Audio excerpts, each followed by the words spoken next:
មកបងប្អូនមកដឹងពីរបៀប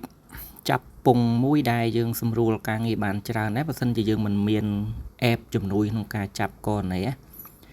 បាទនេះនៅ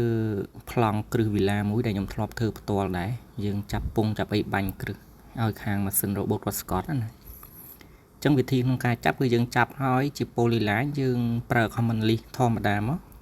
select លើ polyline យើង enter មកយើងឃើញជាក់ស្ដែងអញ្ចឹងដែលខ្ញុំបង្ហាញវាមានកនណេឡើងមកអញ្ចឹងយើង select កនណេទាំងអស់នឹងមក copy វាចូលទៅក្នុង Excel របស់យើងបាទនៅពេលដែលយើង copy ចូល Excel មកយើងត្រូវការទៅចូល data ហើយយើងចូលកន្លែង column ហ្នឹងមកយើងជ្រើសរើសតាមអ្វីដែលខ្ញុំបង្ហាញនៅក្នុងវីដេអូហ្នឹងមកបាទយើងធ្វើតាមហ្នឹងមកវាងាយស្រួលលឿនការងារមួយចំនួនដែរដើម្បីយើងធ្វើ save ចេញជា file CSV ដើម្បីយើង copy ចូលទៅក្នុងម៉ាស៊ីន total ដើម្បី load បាញ់ពងអីចឹងទៅបើមួយចំនួនយើងមាន app ជំនួយអាហ្នឹងវាអត់អីទេវាលឿនទេគ្រាន់តែយើងចាប់ polyline តាមគ្រឹះហើយយើង